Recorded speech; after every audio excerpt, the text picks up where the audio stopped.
Hey there everyone, and welcome back to another reaction video.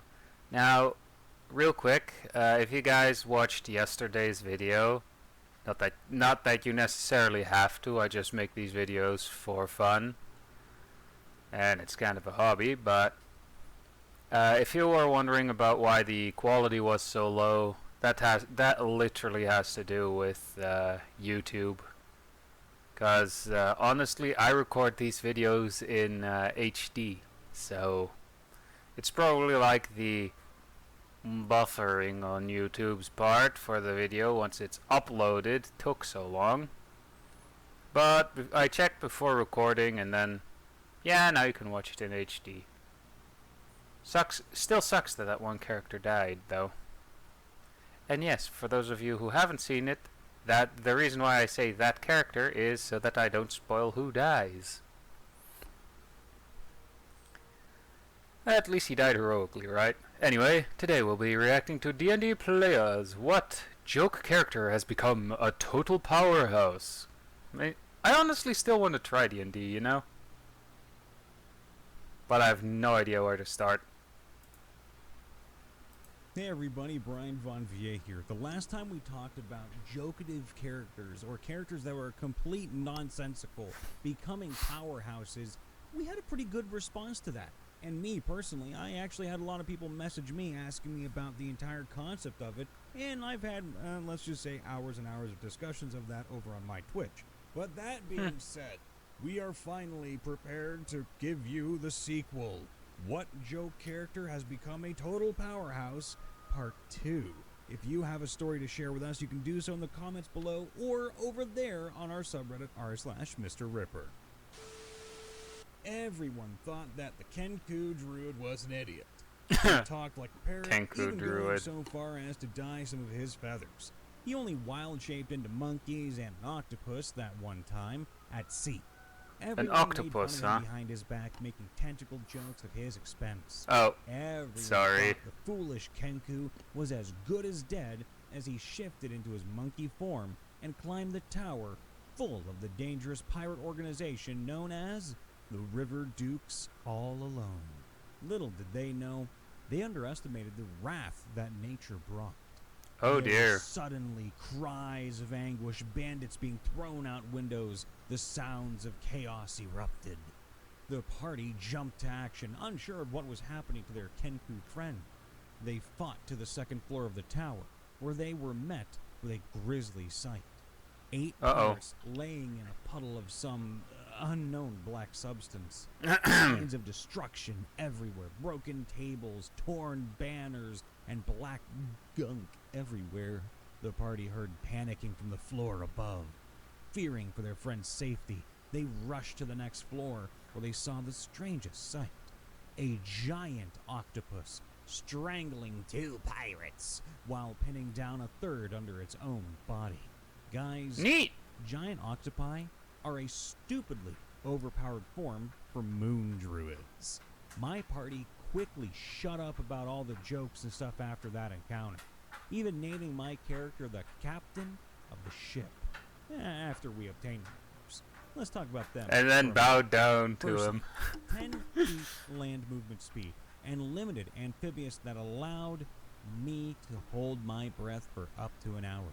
This immediately gave me a form that I could use on land, so long as I didn't try to enter the water until level 4 and gain swim speed to wild shape.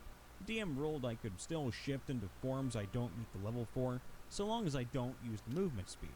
Okay, that's kind of a good fair balance.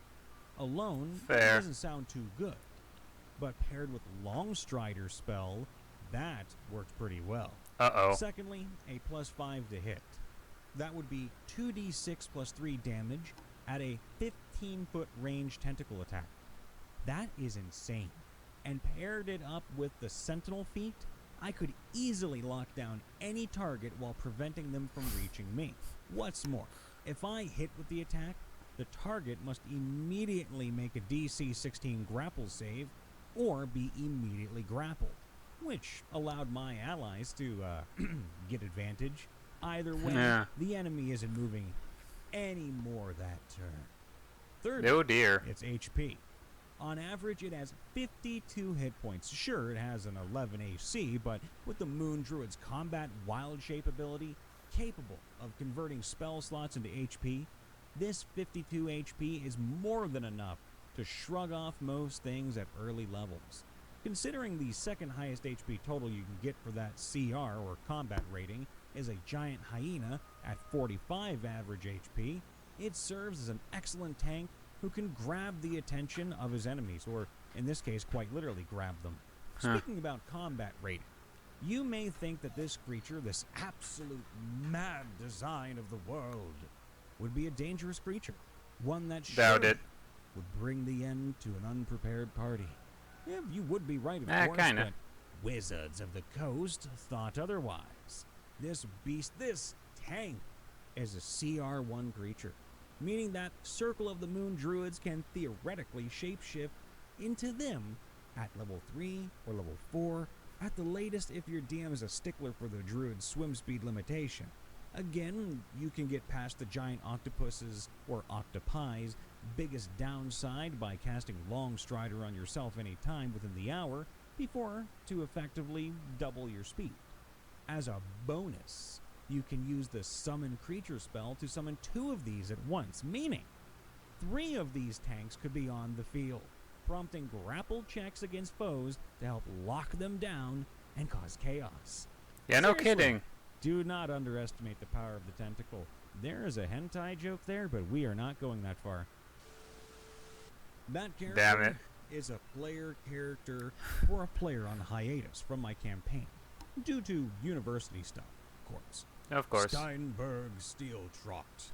Why did I think of that one character Steiner from Final Fantasy IX all of a sudden? A little backstory. Why did I think of a is centaur for some Minotaur reason? Armor artificer, Oath of Glory paladin, who started his life as a mechanical bull before a dwarven artificer made it into a minotaur on a dare, as most great characters are. Stein is also the One hell of a who, dare. in a training match, completely trashed the tiefling 4 elements monk moon druid, Arrakis Goldfall Jr. Stein is also the one who figured out how to deal with the awakened Oozeblex. I believe that's how you pronounce it. Oozeblex. Long enough to draw out the person they were guarding who was trying to evade capture. Long live that badass minotaur. Oh, hell yeah. On a dare by a drunken dwarf, probably. Yep, probably. I had a friend who played a min-maxed fighter goblin named Rit. That he once Fighter confided goblin, in huh? me he'd meant to be a mean character doomed to die in just a session or 2. Thing is, Rit was downright unkillable. He had maxed out strength and As constitution most skills with decent meant to dexterity, die characters balanced are. out with 0 charisma or wisdom and a 3 in intelligence, so he wouldn't be, "Hey, Brendan, woo!" Rit threw himself head There's first into Brendan, battle just about woo! every chance he could, against enemies that should have squashed him flat. He'd eat bits of fallen foes or just random stuff on the ground because he thought the dirt looked especially sparkly. Hardly a session went by where Why Rit do I wasn't think of a- immediately poisoned or injured from I have to pause it real quick. But when they said especially sparkly, why did my mind make a mental image of a goblin hipster? Like literally, how you would think a hipster would look, but in goblin form, you know? my friend trying to get rid of the monster he'd created. As long as And yet, they're no matter what, Rit not the couldn't goblins from Goblin die. Slayer. He couldn't die. Pet Cemetery. He's unkillable. Monsters just couldn't seem to succeed on attack rolls against him. He did so much damage that they didn't get much time to try. And with Rit's constitution score being what it was, within just a few levels, he had HP in the triple digits. While Neat. the bard I was playing barely scratched 40. Eventually, my friend accepted that Rit was simply too powerful this world and began using him as a shield for the rest of us, while mostly avoiding combat with the explanation that Rit thought his axe only worked if he had less than half his health. Holy crap, you basically made a walking, talking Big Chungus, and I'm super proud of you. Easily. Donkey from Shrek. Oh, God. Oh, why? He can do massive damage, but he has to roll a DC 8 Wisdom save to enter the fight. Huh? Huh? He solidified it was Donkey when they were in the Colosseum, and Caligula sent a wormling to attack the party. Allow me to give this a little spin and invigorate the listeners here. All right. I imagine the fight was going down a little bit like this. Yo, man, what are we doing here in this Coliseum? What wormling? What is that? Does it look cute? Hey there, hi, mama. Mwah. I tried. I really tried. So, Funny enough, that was a originally D&D ad.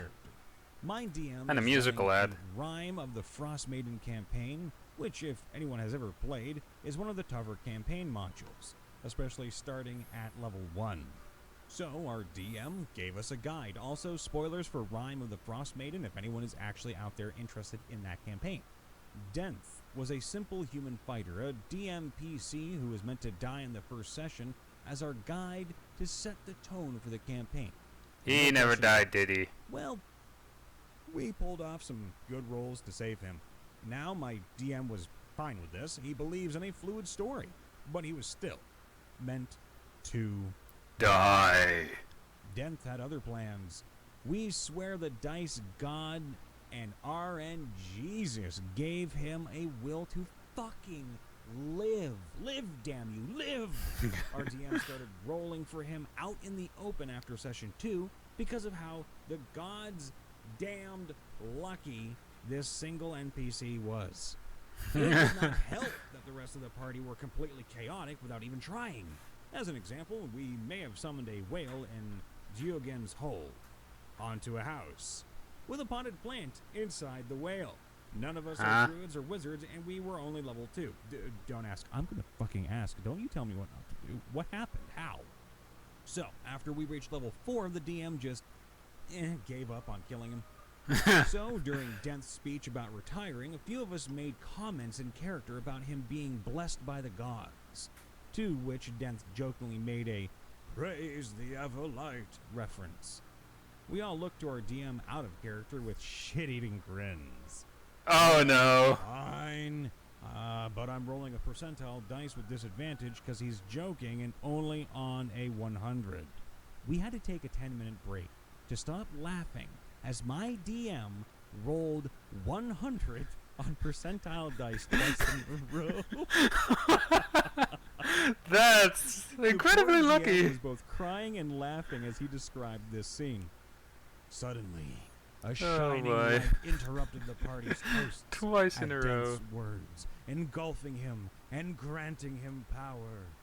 Denth, the DM in character, shouted, "No, no, no! All I want is to retire and get away from you loons!" I'm dying. He still did. It's just that now he is a level 6 cleric of light instead of a fighter. What a way to go, Denth. We are playing a custom setting of goth fantasy. One of my fellow players decided that he is going to be a Jewish guy that is also a scribe.